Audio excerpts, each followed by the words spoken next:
다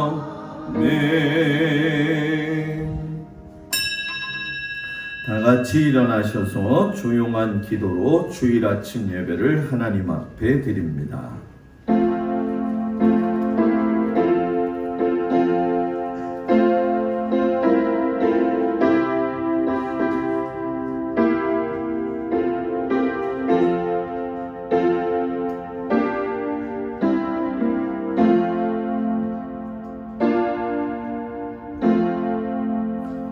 여호와의 율법은 완전하여 영혼을 소성시키며 여호와의 증거는 확실하여 우둔한 자를 지혜롭게 하며 여호와의 교훈은 정직하여 마음을 기쁘게 하고 여호와의 계명은 순결하여 눈을 밝게 하시도다.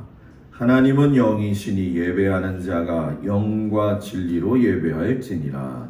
아멘. 경배 찬양 28장을 찬양하겠습니다.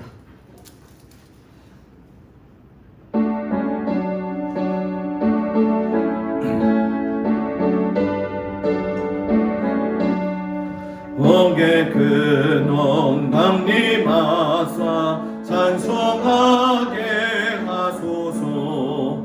한량없이 자비하시 증량할 길 없도다. 천사들의 찬송가를 내게 가르치소서. 구속하신 그 사랑을 항상 찬송합니다. 주의 크신 도움마다 이때까지 왔으니 이와 같이 천국에도 이르기를 바라네. 하나님의 뜸을 떠나 죄에 빠진 우리를 예수 구원하시려고 보혈 흘려 주셨네. 주의 귀한 은혜 받고 일생 빛의 자 되네. 주의 은혜 사실내사 나를 주께 매소서. 은희 마음은 연약하여 범죄하기 쉬우니 하나님이 받으시고 천국에 내치소서. 아멘. 교동문 52번 시편 119편 말씀을 교독하겠습니다. 청년이 무엇으로 그의 행실을 깨끗하게 하리까? 주의 말씀만 지킬 따름이니이다. 내가 전심으로 주를 찾았사오니 주의 길에서 떠나지 말게 하소서. 내가 주께 범죄하지 아니하려 하여 주의 말씀을 내 마음에 두었나이다.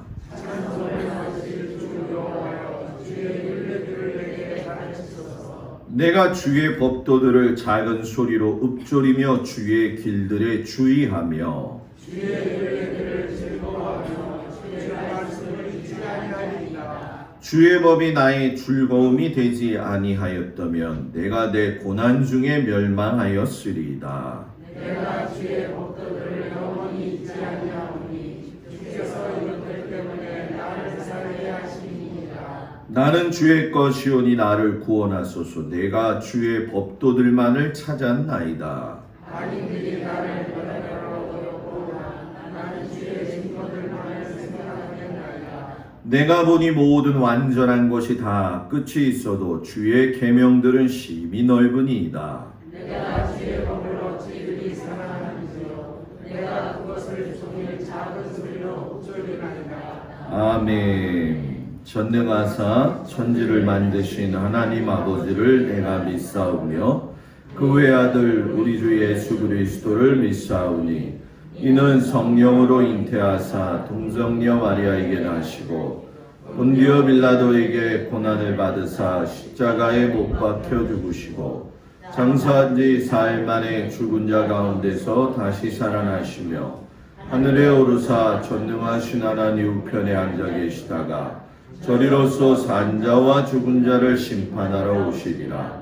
성령을 믿사오며 거룩한 공예와 성도가 서로 교통하는 것과 죄를 사하여 주시는 것과 몸이 다히 사는 것과 영원히 사는 것을 믿사옵나이다. 아멘. 송영 2장을 찬양합니다. 찬양 성문 성자 성령 성삼위일체께 영원 무는 아기까지 영광을 돌리세 영광을 돌리세 아멘. 자리에 앉습니다. 곽덕일 권사님 기도해 주시겠습니다.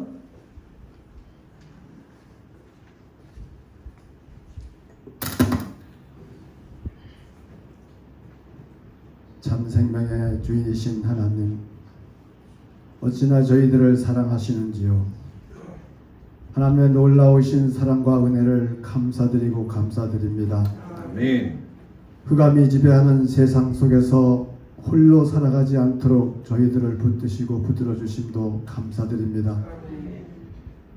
7월 둘째 날을 저희에게 허락하심도 감사합니다.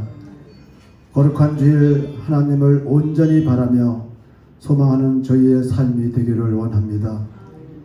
저희를 창조하시고 모든 것을 새롭게 하시는 하나님, 저희들로 하여금 하나님을 아버지라 부르게 하시고 어두운 세상 속에서 빛의 사명을 감당케 하심을 감사드립니다. 아멘.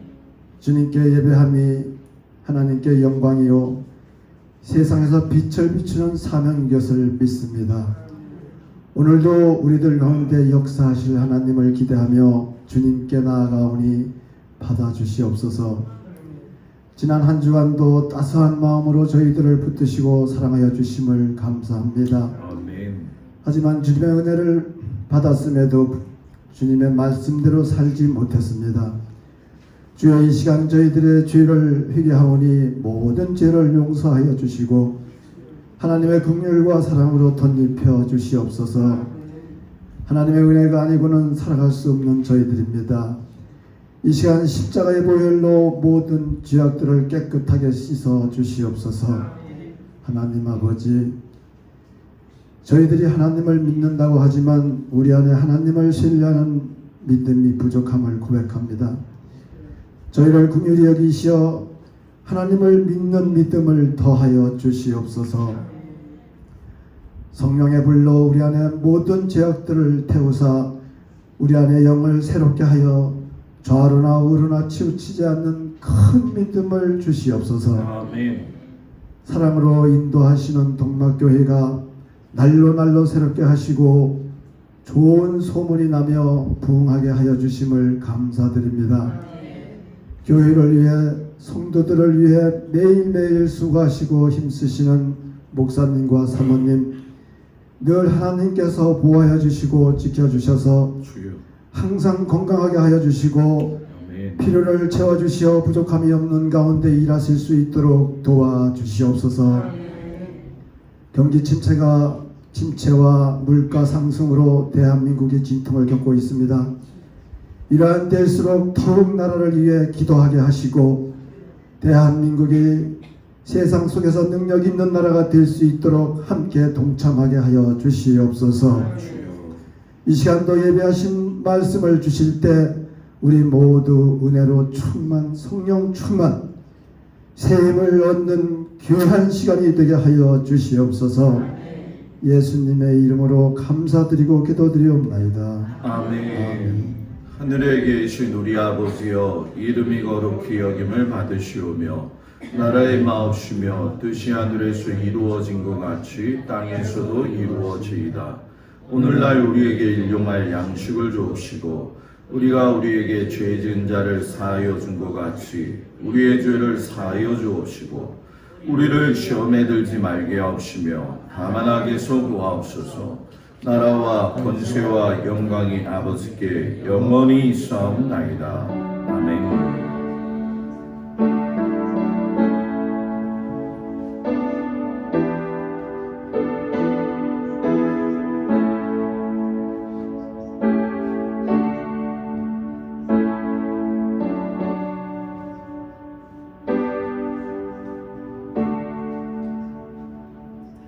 할렐루야. 우리 옆 사람하고 인사 나누겠습니다. 최고의 미소의 모습을 가지고 자 인사 나눕니다. 샬롬. 당신의 미소와 인사는 보이는 복음입니다. 아멘. 마스크를 쓰고 있어도 웃는 얼굴은 분명히 보입니다. 여러분의 미소가 하나님께도 올려지고 많은 사람들에게도 좋은 영향력이 되어지길 주의 이름으로 축복을 드립니다. 한 주간 덥고 애쓰고 수고하신 모든 성도들을 축복합니다. 1년 1인 1독 성경 읽기를 잘 감당해 주시기 바랍니다. 아마 열심히 따라오시는 분들도 있고 그게 언제였던가 라고 생각하시는 분들도 있고 이걸 했던가 라고 하시는 분들도 있을 거예요. 그러나 매일 아침 카톡에 여러분들한테 보내드리는 것만큼 열심히 감당하시고 또 예배에 소홀히하지 않는 우리 성도들이 되기를 축복합니다. 예배가 생명줄입니다. 담임 목사와 함께하는 속회 이번 주는 희락속입니다. 12일 날 화요일 날 오전 11시에 드리도록 하겠습니다. 이번 주간 수요일 날 강화 남지방 교육자 회의가 강화 초대교회에 있습니다. 다녀오도록 하겠습니다. 그리고 기획위원회가 오늘 저녁 예배 후에 있습니다. 구예배당 관리를 다 같이 좀 힘써 주시기 바랍니다. 무너진 성전을 건축했던 느헤미야처럼 교회를 살피고 돌보았으면 좋겠습니다. 교회의 사랑은 하나님 사랑이다. 한 8명 정도 한 것 같아요. 8명. 여러분들 꼭 기억을 하시고 이렇게 한번 좀 돌아보시고 이렇게 수건 가지고 한 번씩 닦아주셔도 감사할 것 같아요. 이번 주에 여선교회 회장님께서 좀 청소를 해놓으셨어요. 그러니까 아마 수월할 거라 생각이 듭니다. 저는 이번 주간에 14일 목요일하고 금요일 날 그 새로운 교회가 오고 있다라는 주제를 가지고 코로나 시대 이후에 교회가 어떻게 변형되어져 가고 우리의 신앙생활은 어떻게 해야 되느냐 이 포럼이 좀 있어요. 세미나가. 그래서 안성 사랑의 교회 수화양간에서 있게 되어지는데 가가지고 저는 좀 같이 고민하고 또 우리 교회 방향도 좀 잡을 수 있는 그런 시간이 되었으면 좋겠습니다. 그래서 여러분들 생각나실 때마다 꼭 기도해 주시기를 바랍니다. 어저께 카톡을 좀 보내드렸는데 특송을 하고 싶은 분들은 언제든지 저한테 전화를 하시라는 거죠. 부부로 해도 좋아요. 우리 교회 부부가 참 많아요. 장로님 부부, 신종표 집사님 부부, 박상수 권사님 부부, 한정수 장로님 부부, 그리고 구인의 장로님 부부, 또 부부가 아니어도 또 우리 많이 하실 수 있잖아요. 강민식 장로님네도 있고 권사님네도 있고 함께 이렇게 어울리셔서 우리 저기 김용길 장로님도 좀 한번 좀 하시고 그래가지고 좀 은혜의 시간을 좀 가졌으면 좋겠습니다. 다음 주까지 전화가 안 오면 제가 자백해가지고 하도록 하겠습니다. 그러니까 강제다 생각하지 마시고 은혜 가운데 좀 진행이 되게. 오늘도 전화 온 사람이 특송을 준비했습니다. 그러니까 하나님께 영광 돌리는 우리 성도들 되기를 축복합니다. 네, 우리 204장 찬양 부르시면서 하나님 앞에 귀한 예물 드리겠습니다.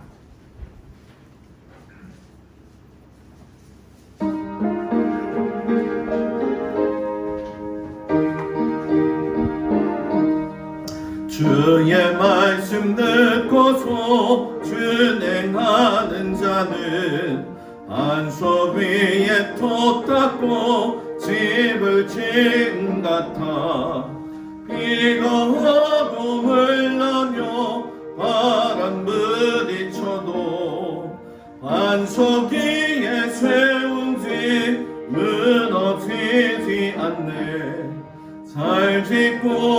잘 지세 은희 집 잘 지세 한세만석 위에 들어 은희 집 잘 지세 주의 말씀 듣고도 지 않는 자는 모래 위에 터 닦고 집을 지은 같아 비가 와고 물나며 바람 부딪힐 때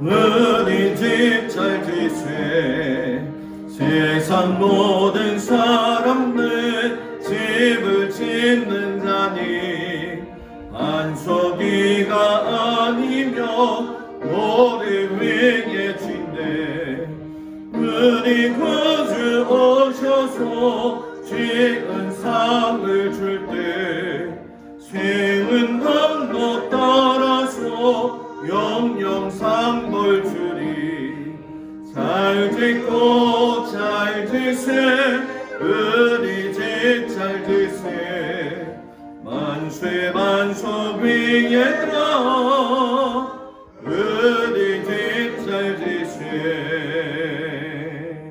아멘.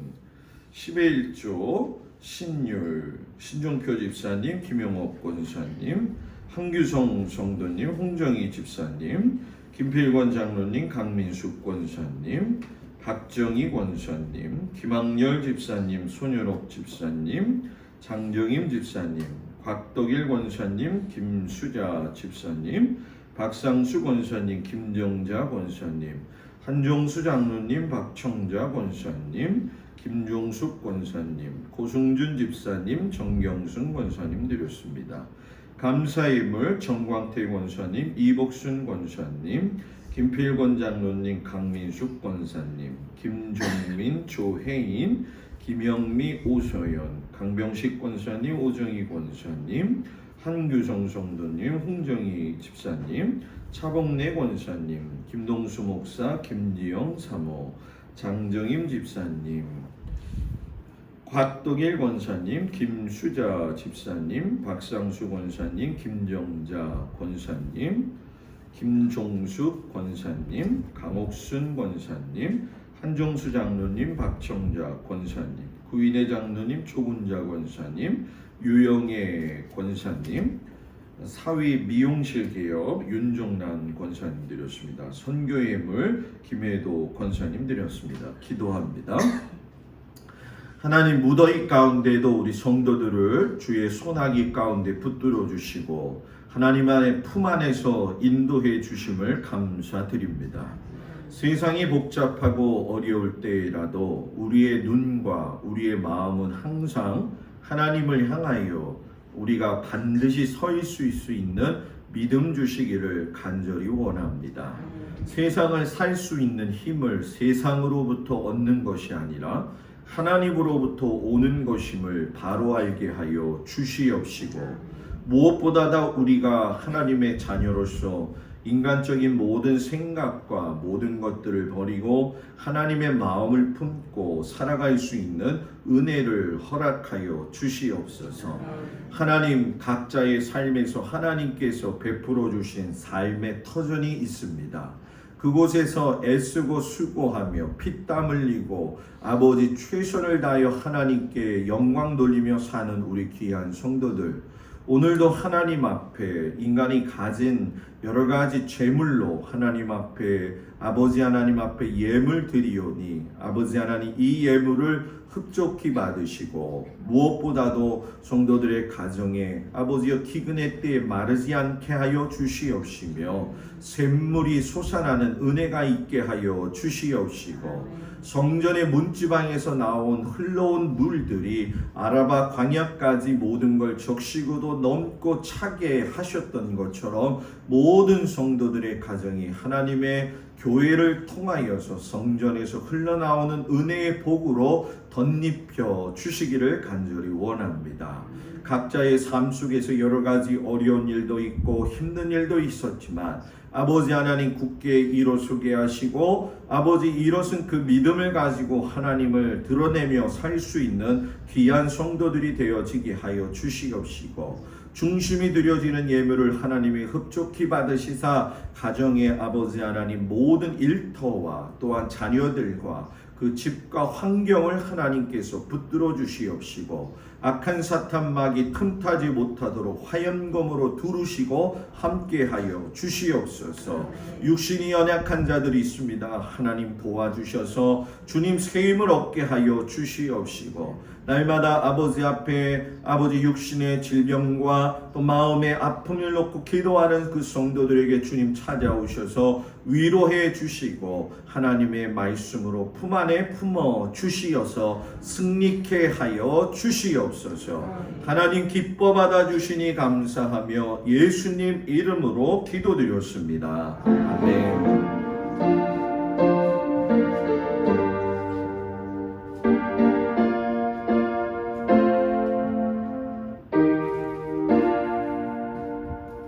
자리에 앉습니다. 하나님 말씀 보도록 합니다. 사무엘하 1장 17절에서 27절까지 말씀을 보도록 하겠습니다. 사무엘하 1장 17절에서 27절까지 말씀. 구약 성경 464쪽에 나와 있습니다. 사무엘하 1장 17절에서 27절까지의 말씀이 되어집니다. 말씀을 제가 봉독해 올립니다. 다윗이 이 슬픈 노래로 사울과 그의 아들 요나단을 조상하고 명령하여 그것을 유다 족속에게 가르치라 하였으니 곧 활노래라. 야샬의 책에 기록되었으되 이스라엘아 내 영광이 산 위에서 죽임을 당하였도다. 오호라 두 용사가 엎드러졌도다. 이 일을 가드에도 알리지 말며 아스글론 거리에도 전파하지 말지어다. 블레셋 사람들의 딸들이 즐거워할까 할례받지 못한 자의 딸들이 개가를 부를까 염려로다. 길보아 산들아 너희 위에 이슬과 비가 내리지 아니하며 재물 낼 밭도 없을지어다. 거기서 두 용사의 방패가 버림받음이니라. 곧 사울의 방패가 기름 부음을 받지 아니함 같이 됨이로다. 죽은 자의 피에서 용사의 기름에서 요나단의 활이 뒤로 물러가지 아니하였으며 사울의 칼이 헛되이 돌아오지 아니하였도다. 사울과 요나단이 생전에 사랑스럽고 아름다운 자이러니 죽을 때에도 서로 떠나지 아니하였도다. 그들은 독수리보다 빠르고 사자보다 강하였도다. 이스라엘 딸들아 사울을 슬퍼하여 울지어다. 그가 붉은 옷으로 너희에게 화려하게 입혔고 금놀이개를 너희 옷에 채웠도다. 오호라 두 용사가 전쟁 중에 엎드러졌도다. 요나단이 내 산 위에서 죽임을 당하였도다. 내 형 요나단이여 내가 그대를 애통함은 그대는 내게 심히 아름다움이라. 그대가 나를 사랑함이 기이하여 여인의 사랑보다 더하였도다. 오호라 두 용사가 엎드러졌으며 싸우는 무기가 망하였도다 하였더라. 아멘. 고린도 후서 8장 7절에서 15절까지 말씀을 보도록 합니다. 고린도 후서 8장 7절에서 15절 말씀.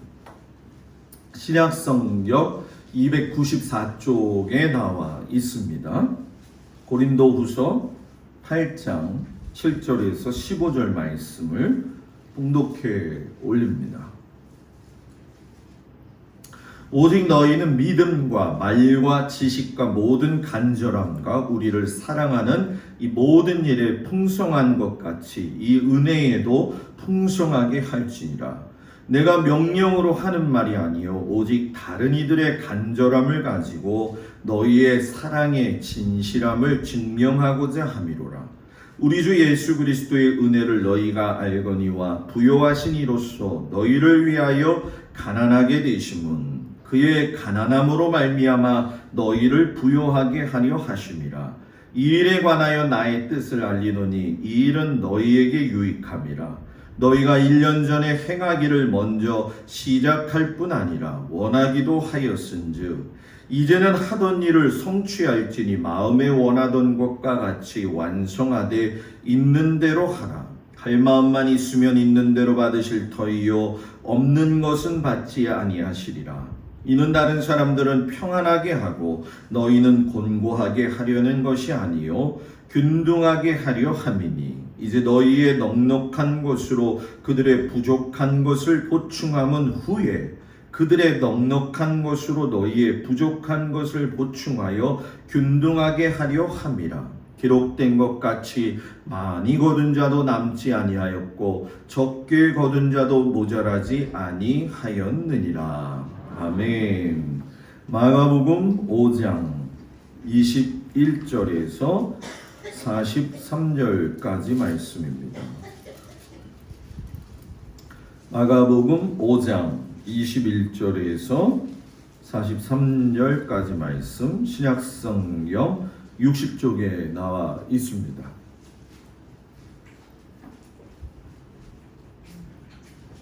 마가복음 5장 21절에서 43절까지 말씀을 봉독해 올립니다.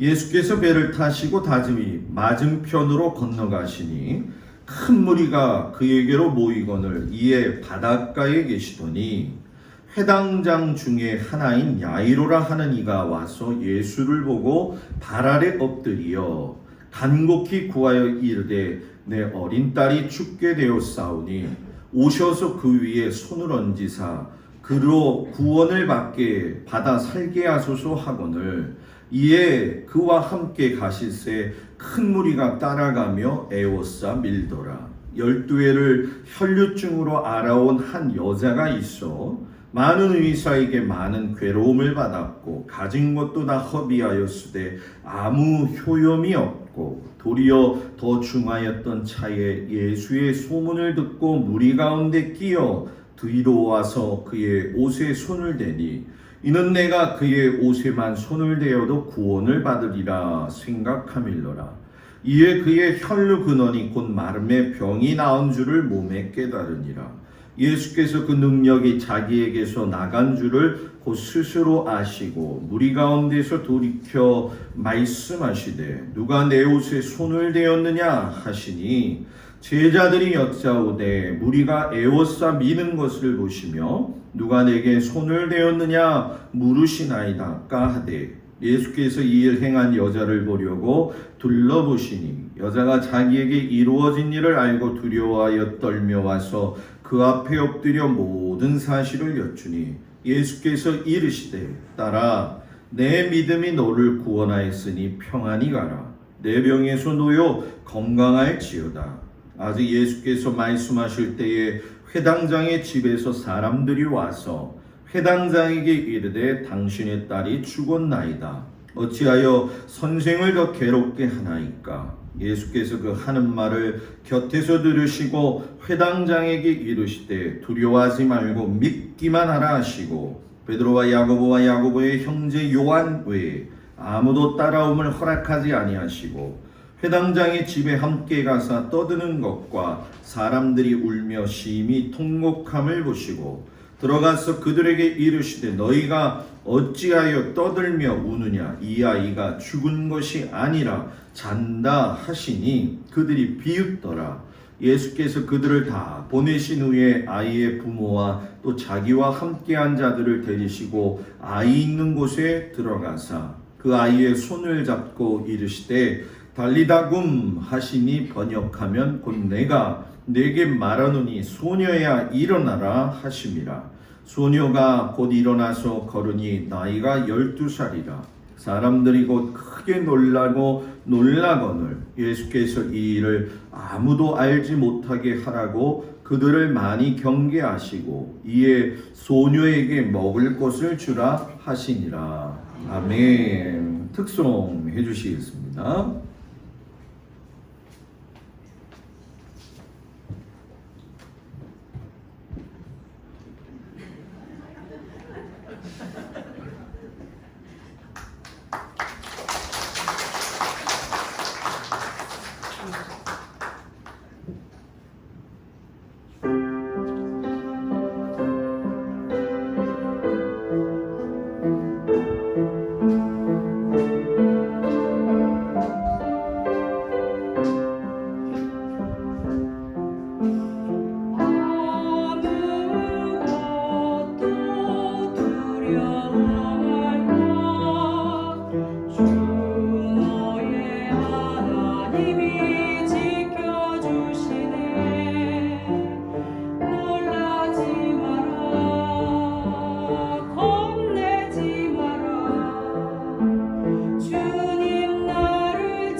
기도하겠습니다.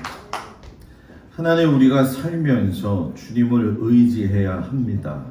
알면서도 잘 감당하지 못하는 우리의 삶을 하나님께서 붙들어 주셔서 하나님을 더 생각하고 더 기뻐하며 살 수 있는 은혜를 주옵소서. 특별히 우리가 살면서 많은 관계 속에서 사람들과 여러 가지로 얽혀져 있을 때에 우리의 마음과 그 태도와 시선이 어떤 모습을 가지고 살아야 되는지 깊이 아는 귀한 시간 되게 하여 주옵소서. 예수님 이름으로 기도합니다. 아멘. 할렐루야. 오늘도 주님 앞에 온 성도들 주의 이름으로 축복합니다. 옆 사람 보면서 우리 인사할까요? 무더위 가운데 잘 지내셨습니까?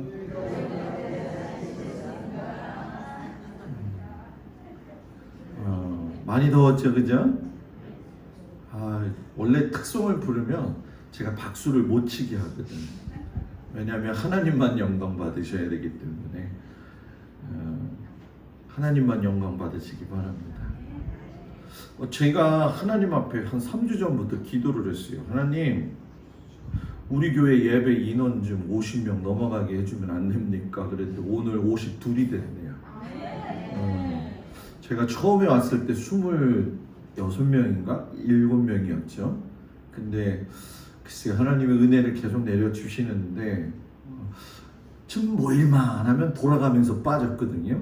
근데 오늘 몇 명 빠졌지만 그래도 이렇게 하나님이 회복시켜 주심에 감사드립니다. 오늘 아침에는 좀 생각해 볼 말씀이에요. 착한 시선, 선한 시선을 회복해야 합니다.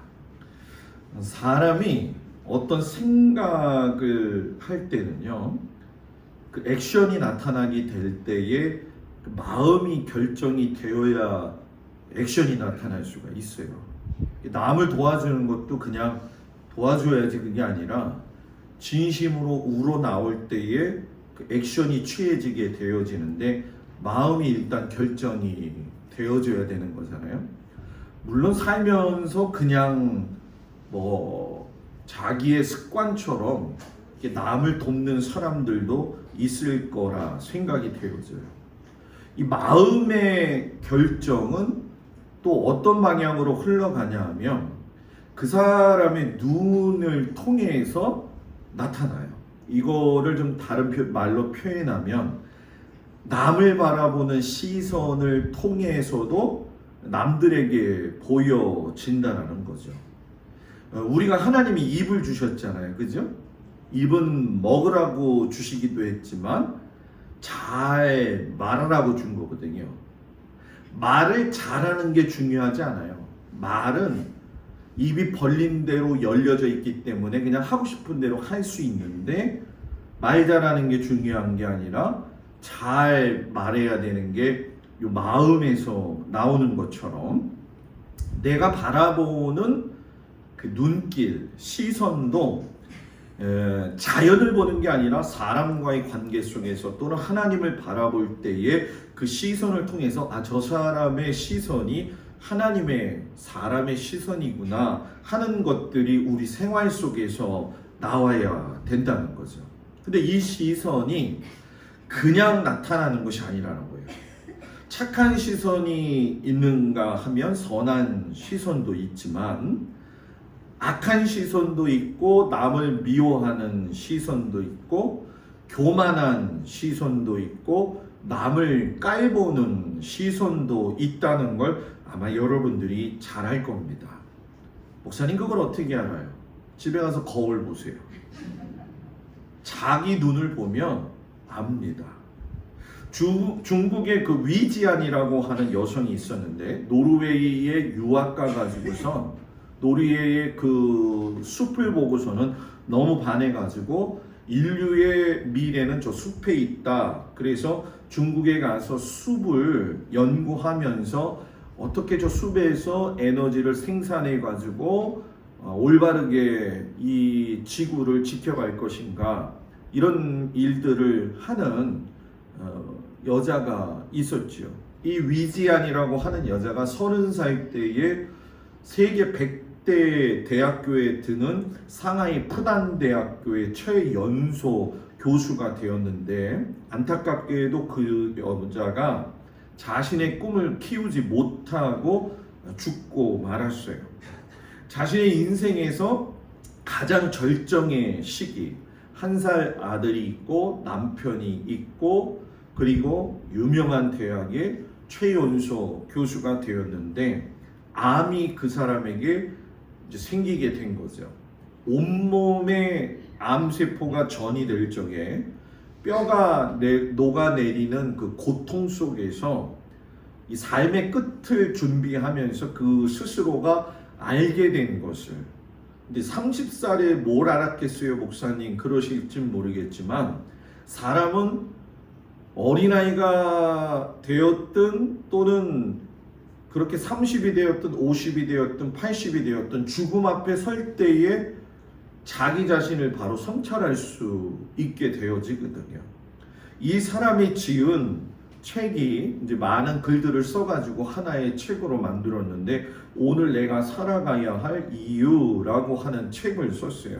거기에 뭐라고 이야기를 했냐면 사람이 잘 살아간다는 것은 누군가의 마음에 씨앗을 심는 일과 같다, 이렇게 얘기를 해요. 자, 이 말이 무슨 뜻이냐면 사람이 잘 살아가는 사람은 다른 사람의 마음에 아주 좋은 씨앗을 심는다는 거예요. 그거는 뭐 여러 가지겠죠. 칭찬이 될 수도 있는 것이고 위로도 될 수가 있고 평안이 될 수도 있어요. 그래서 이 마음에 좋은 씨앗을 심어준 것이 심어준 자기 자신이 잊어버린다 할지라도 그 씨앗은 상대방의 마음에서 자라나가지고서는 커다란 나무가 되어진다는 거예요. 자, 이걸 반대로 이야기한다면 사람은 살면서 못 사는 사람은 누군가의 마음에 씨앗을 심는데 상처의 씨앗을 심을 수가 있다는 거죠. 이 사람의 글을 보면서 우리가 느낄 수 있는 건 내가 하나님의 사람으로서 이 세상에서 순간순간 만나는 그 어떤 사람에 대해서든지 결코 함부로 하거나 또는 적당히 대할 수가 여러분 뭐예요? 없다라는 거죠. 내가 다른 사람을 대하는 그 시선, 다른 사람을 대하는 말과 그 태도가 그 사람의 마음속 깊은 곳에 들어가 가지고 어떤 씨앗을 남길 것인가라고 생각을 한다면 아무래도 깊이 생각하고 깊이 말하고 깊이 시선을 갖게 되겠죠. 오늘 읽은 성경 말씀의 모든 내용은 누군가를 대하는 태도에 대한 말씀이에요. 구약 성경에서는 사울과 요나단이 길보아 산에서 죽었을 때에 그 둘을 생각하면서 애가를 부르는 다윗의 태도가 나와 있고요. 서신서에서는 환난에 직면하고 있었던 예루살렘 교회를 위해서 고린도 교회 성도들이 어떤 태도를 가지고 있어야 되느냐, 이것을 말씀하셨어요. 그리고 복음서에서는 회당장 야이로의 딸을 대하는 예수님과 제자들의 태도, 그리고 불현듯 갑자기 나타난 12의 혈류증을 앓는 한 여인을 대하는 예수님과 제자들의 태도가 나타나 있죠. 자, 먼저 우리가 혈류증 앓는 여인과 야이로의 이야기를 좀 한번 보죠. 지난주에 제가 여러분들한테 설교했던 거 기억이 나시나요? 광풍이 많이 일었을 때 예수님이 잠잠하라 고요하라 했던 그 말씀을 드렸죠. 그 배가 거라사라고 하는 지방에 이르렀다가 다시 가버나움으로 배를 타고 예수님이 도착을 하신 거예요. 야, 가버나움에 도착을 했는데 얼마나 많은 사람들이 예수님과 제자들이 있는 곳으로 몰려들었는지 그 혼돈함이 밀리고 밀려가지고선 마치 물 흘러가는 것처럼 원하든 원치 않든 떠내려가는, 쓸려가는 그런 상황이었다라는 거죠. 이런 상황 속에서 회당장 야이로라고 하는 사람이 급하게 예수님 앞에 나와서 발 아래에 엎드려요. 성경에 보니까 22절 24절에 보면 이 회당장 야이로가 뭐라고 이야기하냐면 내 어린 딸이 죽게 되었사오니 오셔서 그 위에 손을 얹으사 그로 구원을 받아 살게 하소서 이렇게 이야기를 해요. 자, 회당에 대한 이야기를 여러분들한테 했지만 회당이 세워질 적에는 회당장을 비롯해 가지고 랍비와 평신도들을 통해서 구성이 되어져 있지요. 그 마을에 장년 10명만 있으면 이 회당을 세울 수가 있었는데 이 회당장은 이 회당을 세웠을 때의 리더가 되어지는 것이고 건물도 관리하고 말씀도 관리하고 예배도 주관하고 재판도 수행하는 아주 중요한 역할을 했어요. 요즘 말로 이야기하면 장로의 모습이었다라는 거죠. 왜 그랬느냐? 그 당시에는 제사장들이 권력과 결탁을 해가지고서는 극도로 타락이 되어져 있어가지고 백성들에게 신뢰를 얻지 못한 때였어요. 그러니 회당장들이 백성들의 지지와 존경을 많이 받고 있는 시대였죠. 그러니까 야이로가 회당장이었다라고 하는 것은 가버나움이라고 하는 곳에서 많은 사람들에게 존경을 받는 사람이었다라는 거죠. 그 회당장 야이로가 예수님을 찾아와 가지고 그 발 아래에 엎드렸다는 거예요. 예수님에 대한 그 당시의 평가는 랍비 정도였기 때문에 유대 종교를 대표하고 있는 회당장이 거꾸로 돼 가지고서는 랍비 수준의 예수님 앞에 와서 무릎을 꿇고 엎드렸다는 것은 상상하기 어려운 풍경이었다는 거죠. 그런데 문제는 뭐냐? 그 상황 속에서 회당장 야이로가 전혀 다른 사람들의 시선을 의식하지 아니하고 예수님 앞에 엎드렸다는 거예요. 이유가 뭘까?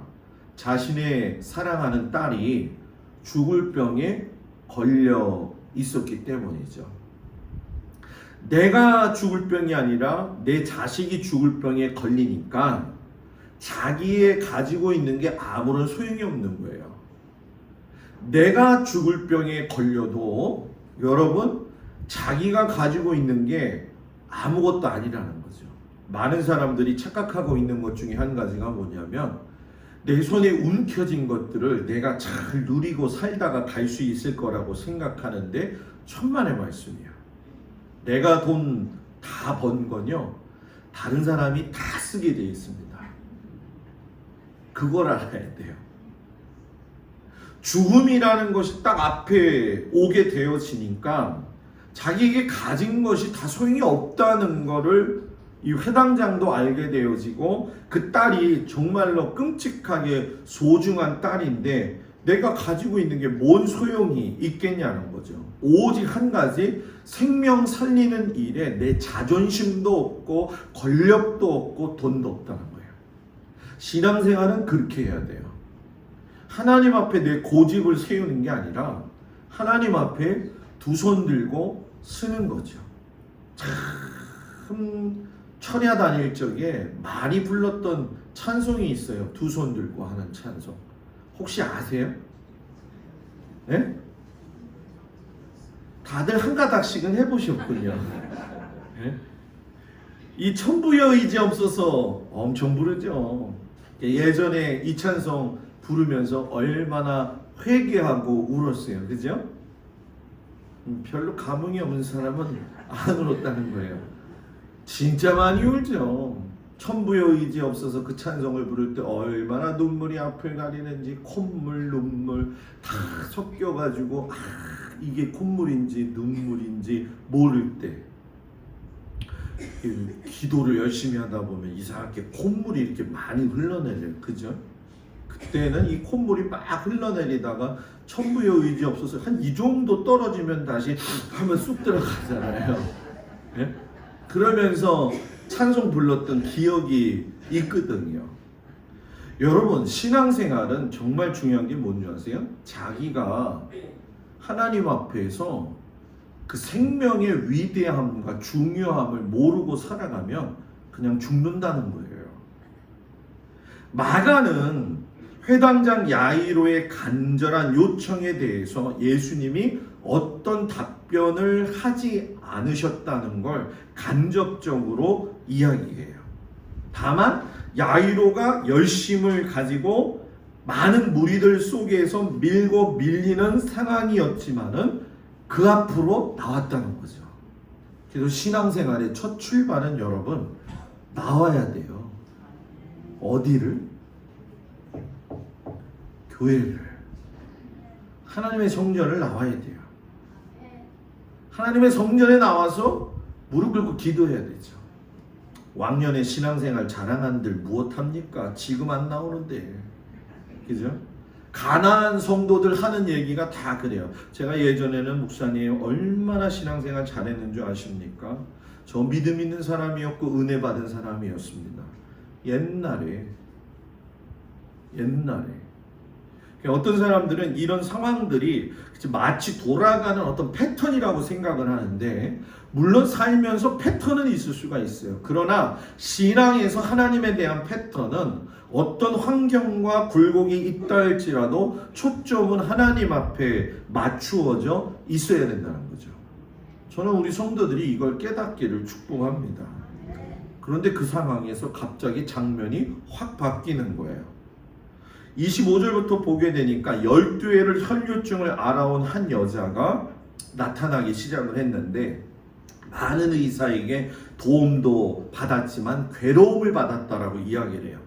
가진 것도 다 허비하였고 아무 소용도 없고, 그러던 차에 예수의 소문을 듣고 무리 가운데 끼어서 뒤로 가가지고 예수님의 옷에 손을 대었더니, 이는 내가 그의 옷에 손을 대기만 해도 구원을 받으리라 생각함이로라. 요 생각이 그 사람의 생명을 결정하는 거예요. 그러니까 이 생각이 중요한 거예요. 자, 옆 사람 보고 생각이 중요한 거예요. 우리 조은자 목사님처럼 이것까지 따라서 해야지. 네? 생각이 그 사람 신앙을 바로 보여주는 거죠.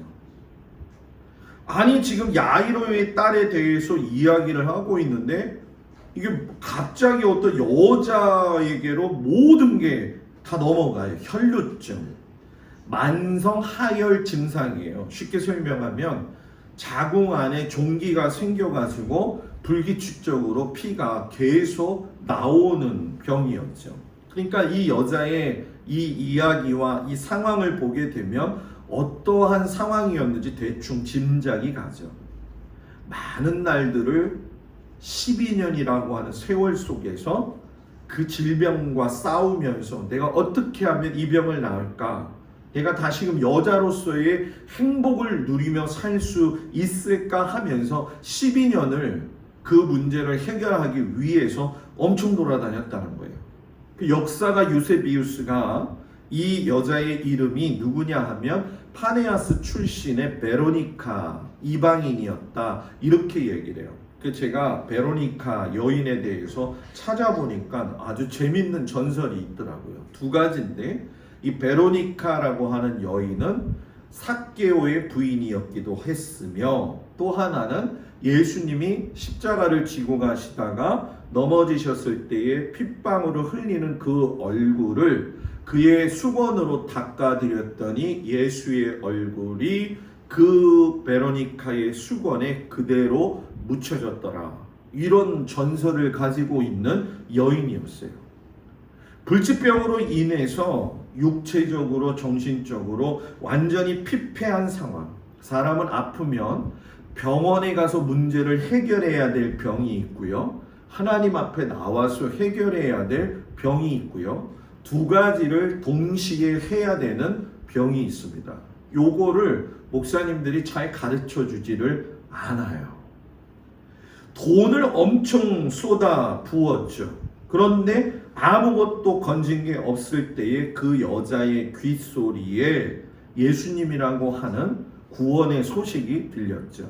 이제는 방법은 한 가지, 예수님 앞에 나아가는 거예요. 그런데 문제는 레위기 15장에 보면 여인이 앓고 있는 이 혈류병은 부정한 질병이었기 때문에 이 유출병자들은 사람들에게도 모욕과 수치를 당했지만 이런 부정한 사람이 정한 사람들 곳에 나타나게 되어지면 돌을 맞아서 죽을 수도 있는 아주 긴박한 상황 가운데 있었죠. 그런데 여러분도 입장 바꿔 생각해 보라는 거죠. 내가 지금 죽게 됐다. 남한테 돌 맞아 죽으니 차라리 예수님 만나는 게 낫지 않겠어요? 그 믿음이 있어야 돼요. 그 믿음을 회복해야 돼요. 아, 목사님, 그래도 돌 맞아 죽는 것보다 예수님한테 하는 거는 맞는 말인데요. 가다가 돌 맞아 죽으면 어떡하죠? 그건 나중에 생각하고, 돌 맞아 죽는 안에 있어도 그 죽는 마음이 있다고 한다면, 그래서 이 여인이 아무리 생각해도 예수님을 만날 수 있는 방법은 뭐냐? 자기의 얼굴을 가리우고 예수님의 뒤로 가서 아주 슬쩍 옷자락만 만지면 되겠지. 태어나서 가장 소극적인 방법을 가지고 예수님 앞으로 갔다라는 거죠. 여기서 예수님의 옷에 손을 댔다는 건 제가 언젠가 이제 이걸 좀 구입하면 여러분들한테 보여드리겠지만, 이렇게 여러분들 지금 뭐 유건사님이나 우리 저기 조은정 선생님 이렇게 이게 뭐죠? 이거 숄 덮잖아요, 그죠? 그 숄 덮으면 이 이스라엘 사람들이 밑에다가 이 방석 옛날에 보면은 뭐 술 같은 거 달려 있죠. 그거가 달려 있는 거예요. 근데 그거를 그냥 살짝 만졌다는 거죠. 여러분, 율법적으로 이야기하면 부정한 사람이 정한 사람의 손을 대거나 몸을 만지면 부정한 사람으로 인해서 정한 사람도 부정해져요. 그러면 예수님도 지금 부정한 상황이 될 수 있는 상황이었는데, 예수님의 능력은 뭐냐? 부정한 사람이 와서 손을 대어도 부정해지는 게 아니라 완전해지는 거죠. 그게 하나님의 능력이었다라는 거예요. 그런데 그걸 잠깐 만졌는데 이 여자가 아는 거예요. 생각을 했어요. 실행에 옮겼어요. 그리고 자기가 아는 거예요. 아, 예수님이 나를 고치셨구나. 그러니까 어찌 보면 신앙의 은혜는 벌써 이미 내가 인지하고 들어간다라는 거예요. 그냥 아무렇게나 가만히 있다가 하늘에서 뚝 떨어지는 게 아니라는 거죠. 혈류의 근원이 29절에 마름에 병이 나온 줄을 뭐라고요? 몸에 깨달았다. 12회, 12년을 알았어요. 한 번도 몸이 낫지 않았는데 바로 만지니까 12년 동안 괴롭게 했던 출혈이 딱 멈췄다는 거죠. 딱 멈췄다는 거예요. 근데 여기서 놀라운 게 뭐냐? 예수님이 그 수많은 사람들 중에서 밀리고 떠밀리지만 손 만진 거, 이 술 만진 거를 아셨고 나에게서 능력이 나갔다는 걸 아셨다는 거예요. 자, 이건 무슨 얘기냐면, 많은 사람들이 그 생각을 해요. 신앙생활 하다가 이렇게 많은 사람들 속에서 과연 하나님이 내 기도를 들어주실까? 들으신다는 거죠. 그 수많은 사람이 있다 할지라도 하나님은 다 형편을 보시고 아신다는 거죠. 그래서 예수님이 제자들한테 누가 내게 손을 대었느냐? 그때에 이 주변 상황들을 돌아보고 있으니까는 제자들이 무슨 예수님 누가 손을 대요 지금 이 상황 속에서. 그러니까 이 예수님이 하시는 이렇게 두루 살펴보셨겠죠. 그때 이 여자가 예수님 앞에 두려워하여 떨며 그 앞에 엎드려 모든 사실을 여쭈었더니 이렇게 이야기를 해요. 아무도 혼잡한 이 상황 속에서 누구도 모를 것이다 라고 이야기했는데, 예수님은 아셨다고 한다면 여러분의 믿음과 여러분의 신앙 상태를 예수님이 아신다는 걸까요? 모른다는 걸까요? 아신다는 거예요. 근데 우리는 모르실 거라고 생각하고 넘어갈 때가 많아요. 그래서 예수님은 지금도 여러분들이 예수님 찾아오기를 원하셔요. 뒤에 와서 옷술이라도 좀 만져주기를 원하시는 거예요. 만지고 있나요? 갈까 말까 생각 중인가요? 예수님은 알면서 굳이 왜 물으셨느냐? 거기에는 깊은 뜻이 있어요. 육신의 질병을 치유하는 것뿐만이 아니라 여인의 어두웠던 삶을 빛 대신 예수 앞으로 이끌어 내시기 위함이죠. 12년이라고 하는 어둠의 세월 속에서 지냈던 그 여인을 밝은 빛으로 인도하시면서 육신의 병만 치료하신 것이 아니라 영혼도 치료를 하시려고 했던 거죠. 12년을 그렇게 살았어요. 12년을 그렇게 살았어요. 12년이면 강산이 변하고 2년이에요. 얼마나 피폐했겠습니까? 그 사람은 모든 생각, 모든 마음, 영혼의 상태가 우리말로 이야기하면 만신창이가 되었을 거라는 거죠. 근데 육신의 질병을 낳은 그 여자를 불러냈다는 것은 공개적으로 부정한 여자가 부름을 받아서 빛으로 나옴과 동시에 많은 사람들에게 이 여자가 부정하지 아니하고 이제는 정한 사람이 되었다는 것을 통해 가지고 그의 만신창이가 되어진 그 마음을 어루만지셨다는 거죠. 근데 문제는 뭐냐? 이때 제자들의 반응이 짜증이 났다는 거예요. 이렇게 많은 사람들이 있는데 누가 내 손을 댔다고 이야기하십니까? 짜증스럽게 날카롭게 태도를 취했죠. 오직 그들의 관심은 지금 회당장 야이로의 딸에게만 집중이 돼 있었어요. 왜냐하면 지금까지 상황을 봤을 적에 예수님 쫓아다니다 보니까 괜찮거든요. 야, 이거 좀 괜찮네. 그러니 오늘은 저 회당장, 우리가 그래도 존경했던 회당장이 예수님 앞에 와서 무릎을 꿇었다. 그러면은 우리가 저 회당장의 집에 갔을 때 예수님이 만약에 몸을 그 아이를 고치시게 되면 더불어 따라다니는 우리도 덩달아 뭔가 좀 한껏 올라가겠지. 예수 믿으면 뭔가 좀 예수님 덕분에 살만한 사람이 되겠지. 그 여러분 우리 신앙생활하면 그런 분들 참 많습니다. 그런 상황이었는데 갑자기 12회 혈류증을 앓는 여인이 나타나니까 지체가 되어지고 조급하게 되어지고, 야 이거 이러다가 가지 못하면 어떡하지? 또 만약에 죽으면 어떡하지? 그런 생각을 가지니까 짜증이 난 거죠.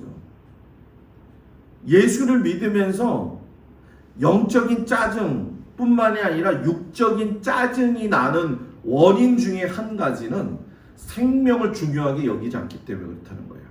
다른 사람에 대한 시선, 다른 사람에 대한 나의 태도와 말은요, 결국 내가 짜증 섞인 영혼의 상태를 가지고 있느냐 안 가지고 있느냐의 판가름이 되어진다는 거예요.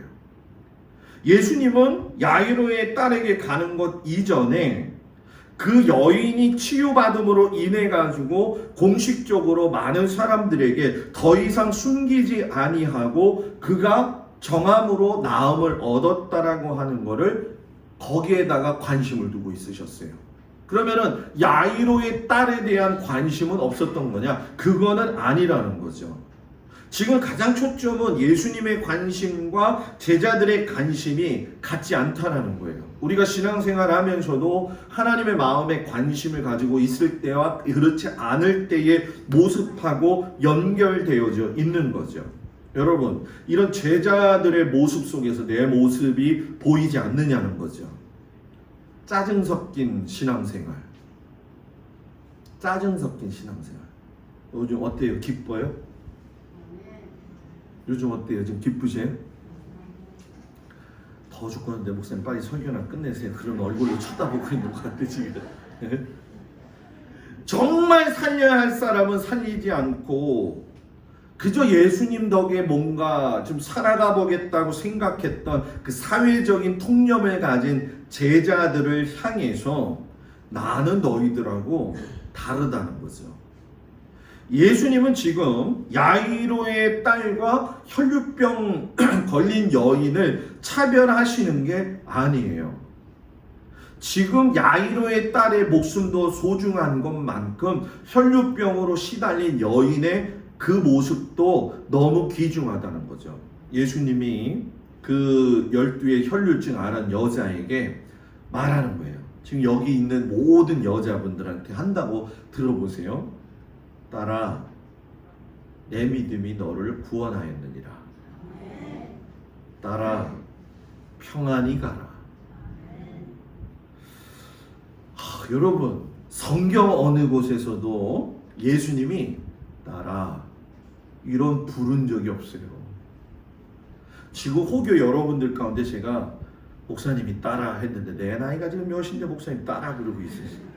그러면 은혜가 떠나가는 거예요. 지금 예수님의 음성으로 따라 네가 평안히 가라.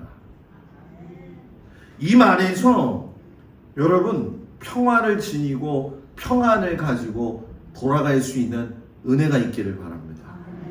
이번 한 주간 동안 따라 내가 평안하라. 평안하라.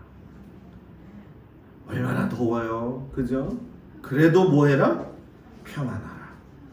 예수님이 그 여인의 심겨준 그 말 한마디 따라 평안히 돌아가라.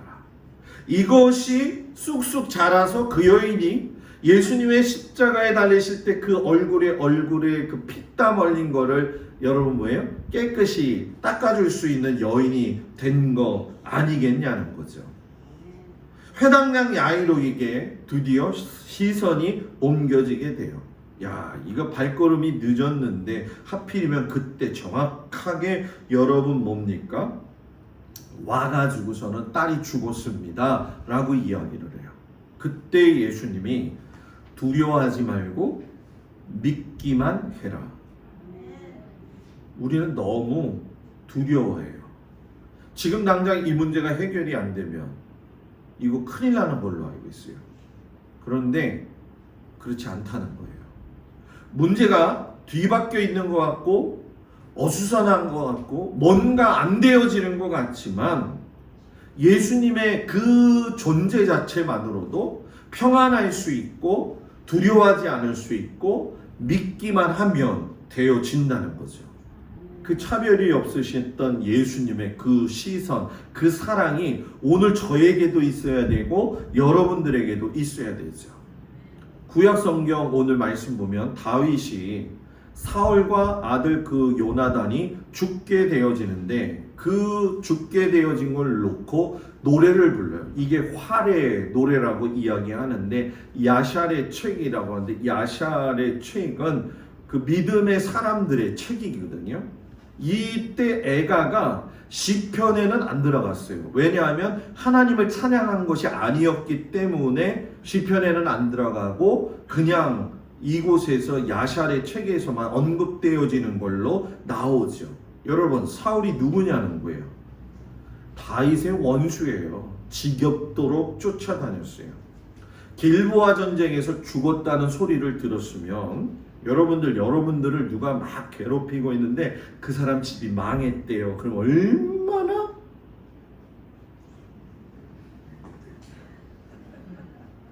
얼마나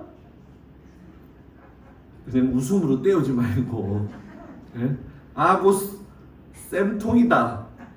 내가 고럴 줄 알았다. 이게 우리 마음이거든요.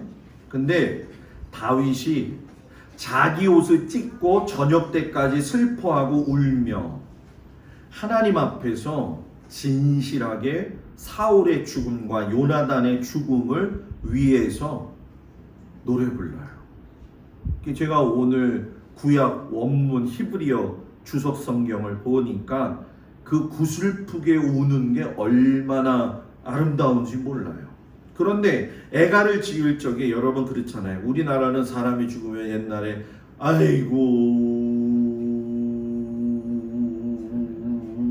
아이고 생각 안 나세요? 돌아가시면 상여 이렇게 입고서는 지팡이 하나 붙들고선 여기다 새끼줄 꾸고선 아이고 이것도 굉장히 길잖아요, 그죠? 예? 그런데 다윗의 그 노래 속에 우우우우 하는 노래 속에서 이럴 수도 있는 거죠. 아이고 저 인간이 나를 저렇게 괴롭히더니 갔구나, 갔어, 잘 갔네, 이렇게 할 수 있었거든. 그런데 오늘 이야기 보면 아주 절제되게 뭐라고 이야기하냐면 사울과 요나단은 생전에 사랑스럽고 아름다운 자들이었고 죽을 때도 서로 떨어지지 아니었고 독수리보다 빠르고 사자보다 강했다. 왼수가 죽었는데 나쁜 소리는 하나도 안 하고 뭐예요? 좋은 소리만 해요. 어떤 사람은요 나쁜 소리만 기가 막히게 잘하는 사람이 있거든요. 그렇게 잘하는 게 보여도요 잘하는 게 안 보이고 나쁜 것만 보는 눈을 가진 특별한 시야를 가진 사람들도 있어요. 그죠? 아니 부정하는 거예요? 긍정하는 거예요? 네? 그런데 이 다윗은 절제되고 겸손하고 사울을 향해서 애도할 때에 아주 정성 어린 마음을 가졌다. 이게 바로 사람이 잘 산다는 거예요. 말을 다 할 수 있지만 어떤 씨앗을 가지고 잘 이야기하느냐.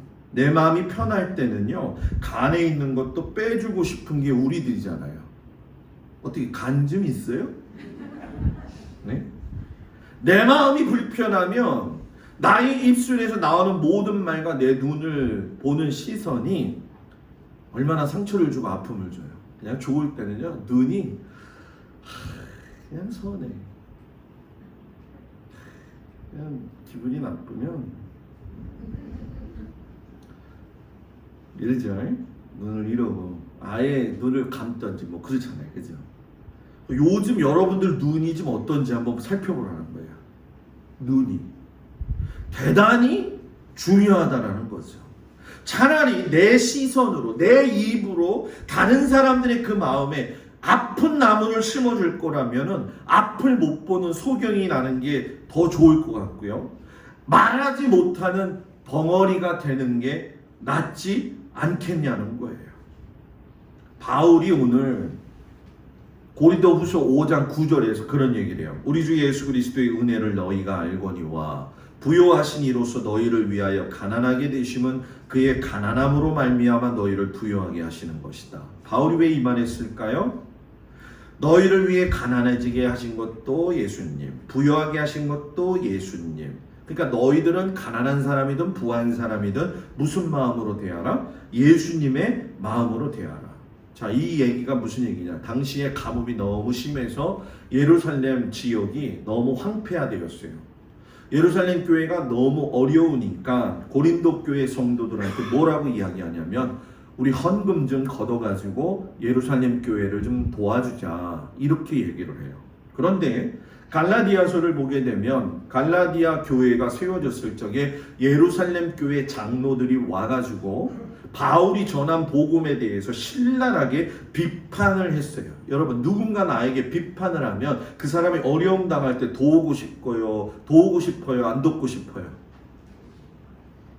얘기 좀 해봐요. 돕고 싶어요, 안 돕고 싶어요? 안 돕고 싶잖아요. 그죠? 나한테 뭔가 이야기를 했을 때 이건 굉장히 어려운 거예요, 여러분. 저도 목회하다 보면은 별 얘기 많이 듣거든요. 여러분들도 살다 보면 내가 하지도 않았는데 그런 얘기 들을 때 있거든요. 그래서 그거 얘기하면 그 상대방이 뭐라고 얘기하냐면 에이 그까짓 거 가지고 그랬어. 자기한테는 그까짓 거일지 모르겠지만 그 사람한테는 그까짓 게 아니라는 거예요. 사랑한다 그러잖아요. 아유 며느라 내가 너 사랑한다.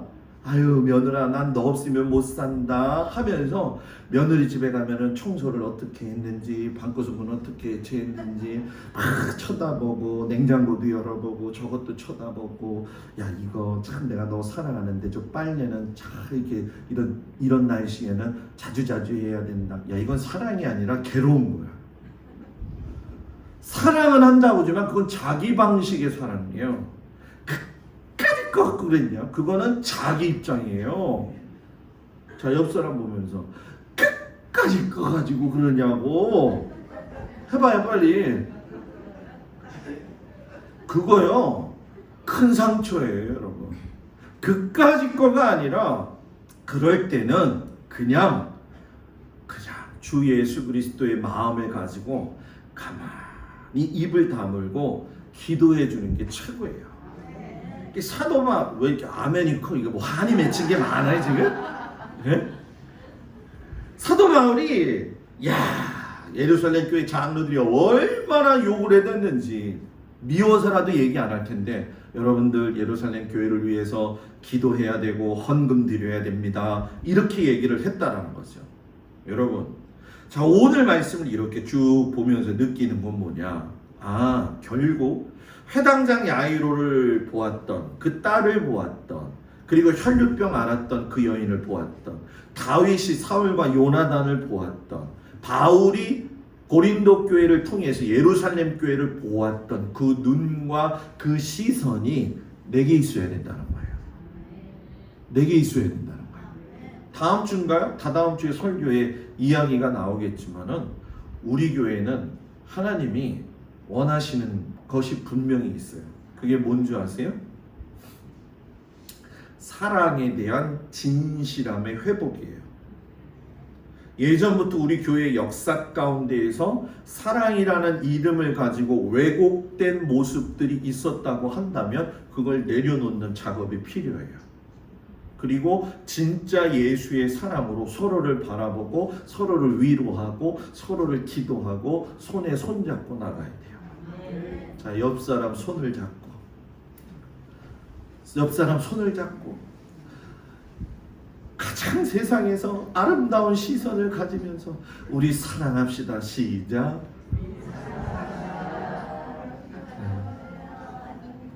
이런 회복이 있기를 축복합니다. 우리 성도들에게 제 아름다운 시선을 보내드리면서 다 같이 일어나셔서 기도하겠습니다. 가슴에 손을 얹고 몸이 아픈 곳에 손을 얹고 하나님의 주시는 그 사랑을 깊이 알면서 내 마음에 그 사랑이 찾아오게 하시옵소서라고 기도하겠습니다. 몸이 아픈 곳에 손을 얹고 기도합니다. 아버지 하나님, 우리 주 예수 그리스도의 은혜로 이 시간 십자가에 다니신 예수님의 피를 가지고 선포하며 기도합니다. 날씨가 덥고 어렵고 힘든 와중에 있는 우리 모든 성도들이 연약한 그 육체 가운데 찾아오셔서 주님 예수 그리스도의 보혈의 은혜의 능력으로 덧입혀 주시사 깨끗하게 하시고 마르게 하시고 피게 하시고 뚫려지게 하시옵소서. 하나님, 지난 2주간 동안 비도 오고 바람도 불고 또 햇빛도 나고 정말로 요지경 같은 세상 속에서 살다가 이렇게 주님 앞에 왔습니다. 우리 성도들을 하나님 사랑하시는 그 주님의 음성을 듣게 하여 주옵소서. 아들아 평안히 가라, 딸아 평안히 가라, 그 말씀을 마음판에 새김으로 말미암아 하나님의 은혜를 직접적으로 경험하며 성도들 간에도 참사랑과 참은혜가 회복되게 하시고 가족 간에도 하나님 그 참사랑과 참은혜가 회복되게 하여 주시옵소서. 이제는 우리 주 예수 그리스도의 은혜와 우리를 사랑하시는 하나님 아버지의 그 진하신 사랑과 성령님의 도우심과 그 사랑의 손길이 우리 이제 예수님의 시선을 가지고 출발하는 우리 모든 성도들 위해 이제로부터 영원토록 함께하여 주시기를 간절히 축원하옵나이다. 아멘.